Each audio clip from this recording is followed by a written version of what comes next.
Who loves you, baby? Oh yeah, that's right. Slick Nick, the living legend of hair loss and your personal hairline hero. So I received a comment recently saying, hey Nick, what are your thoughts on, let me quote this directly, Turkish hair meals and taking estrogen and Cipro in an attempt to recover your hairline when other drugs fail. You know, you guys can ask me whatever questions you want to about what I think about ways to try to save your hair from going bald. Ultimately, here's my new approach, my blanket approach. If it seems extreme, then I personally would be against it. You do whatever it takes for you to feel good about yourself and confident and all those things. But for me personally, I think if it seems extreme, then what are we compensating for? We're all familiar with this concept of this guy who drives this really fancy car, and I was going, well, what is he making up for, right? That's where we go with that. Well, what I'm proposing to you is, if you're that obsessed with the fear of going bald, whether you actually are balding or not, if you're obsessed with that fear, I propose this theory to you. What if you were compensating for some other aspect of your masculinity, and if you were focused on the things you could control easily without some extreme, that might resolve the problem? Because we all know there are plenty of guys who go bald young and their lives are not destroyed. In fact, it almost gives them an advantage in life because they have to overcome it. And we see these guys, they exist. And I would propose the theory that anybody could be like those, but you have to know the secret formula. You have to know, and this is something I created back in 2016. I've made multiple videos, but I want to revisit it. There's what I perceive are the top 10 traits of being masculine. And I think that if you are able to focus on these 10 things and be in control of them, magically your worries about hair loss go away. So from now on, this is what I'm going to say. Focus on these 10 things. And to make it easy, this morning I created a little way to make them easier even for myself to remember. And that is Dr. Emo Chill CFC. Dr. Emo Chill CFC. So here we go. In reality, here are the things you can control and that actually make you attractive specifically to females, because keep in mind, men and women are attracted to each other in different ways. So how can you be more attractive to females? Well, take it from a 42-year-old man. I know the hack. I'm teaching you the hack. And you have every right to reject this and to keep focusing on yourself and thinking it's really about hair. If that's your path, that's your choice. But I present a better option for you, one that you actually have control over. Here we go. Dr. Emo Chill CFC. So direct. This is, the D in doctor. Direct. People find it attractive when a man is able to be direct and decisive. Let's say that. We can say that D is for direct and decisive because they're kind of the same thing, I feel. Direct and decisive. So instead of, I don't know what I want to do, I don't know where I want to go to a restaurant. No. Plan things out ahead of time as needed, but then when someone needs a decision made, well, there you go. We could say direct, we could say decisive, we could say decision maker. All of these things are ultimately the same thing. People find that attractive. A man who knows what he wants. Now moving on to the R in the doctor. Respectful, not just everyone. Specifically, I say to both genders. Respectful to women and respectful to men. So respectful for women, all these traditional ideas, opening doors for them, not seeing them as sex objects, all this stuff. For men, how can you be respectful for men? Not trying to compete with other men. Celebrating when other men find success, knowing that you may find something about the path that got them there. So being a respectful person to people as individual people, and also not trying to prove people wrong, but thinking, what can I learn from them? Maybe they can learn from me. We can all learn from each other when we respect each other instead of trying to prove that the other person is wrong or immoral or unintelligent, which often we find in comment sections of videos. People are trying to prove that the other side, and it could be politics, it could be sports, whatever it is, but in general, there's this concept that we're trying to tear each other down. What if we do the opposite and we treat each other with respect? So that was the R. Now to the emo part, and that's emotionally intelligent. It's the realization that you get to determine when you're offended, when someone hurts your feelings, when someone disrespects you. It's always your choice. If some random person that you didn't know said, hey, you're dumb, well, you wouldn't care. But if someone that you love said, you're kind of dumb, you still can't figure that out, it probably it would hurt you more because, well, they care about you and you care about them. They're more invested. But you get to see the gradient there, that it's still your choice to be offended. So when you can be in control of that, you get to control your own emotions. Now, emotionally intelligent, I'm not saying that you deny your emotions. That's a horrible choice. You have anger, you have shame, you have fear, and it's important that you embrace those emotions, but ultimately when you're aware of them and you can be in control of them, as opposed to letting them control you or being in denial of them.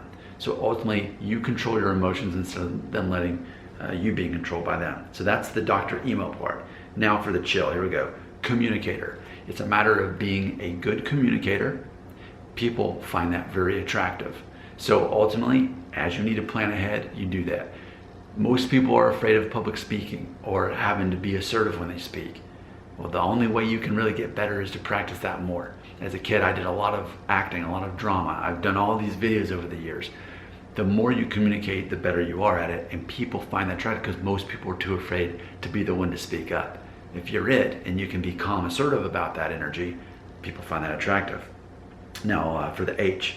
Now I'm going to use the word healthy, but I'm also in there meaning fit, and I'm also going to say this is the part too that would count your physical appearance, not your hair, but the way that you dress. Now, in general, when I go out in public, I make sure that I'm wearing buttons, a Henley or a collared shirt or like a flannel over a Henley, a jacket, layering my clothes, making sure that I'm the best dressed guy in the room. I know I'm just wearing a t-shirt today in this video, but in public, I would not just wear a t-shirt. But ultimately, it's easier to look nice in nicer clothes that fit you well when you are physically fit, meaning that you're disciplined enough to take care of your body and exercise and eat the right things and not eat too many calories and make sure, again, that you're moving. But all this, to me, falls under the category of healthy, because when you are healthy, people can see that. So yes, people are physically attracted to your appearance, but notice that these are the things you can control. You can control being physically fit. That's up to you to be disciplined enough to do that. And when you do that, your clothes fit better and you can be more mindful. I don't want to wear khakis with New Balance sneakers and a SpongeBob t-shirt. I don't want to wear pajama pants and Crocs in public. That you can be the best dressed guy in the room. But again, when you're physically fit, those clothes look even better on you instead of you just trying to cover yourself up. All right, now for the I in the chill is ultimately identity. Finding your identity and your unique skill set. So I know that there are certain things that I am not skilled at. I'm not good at handyman work. I am good at writing. I just wrote a book that's going to be published later this year. I'm good at communicating. So anything that I'm good at, I embrace that as part of my unique skill set. Anything I'm bad at, I ultimately come down here in a minute to humor. We can joke about the things that we're not good at, or we can work on improving them. But ultimately, I find my identity. This thing helps make me special in the world, and this is something I have to contribute that makes me attractive to other people. Next is L for the chill. Leader, showing leadership qualities. Most people don't want to have to take charge or be in charge, me included.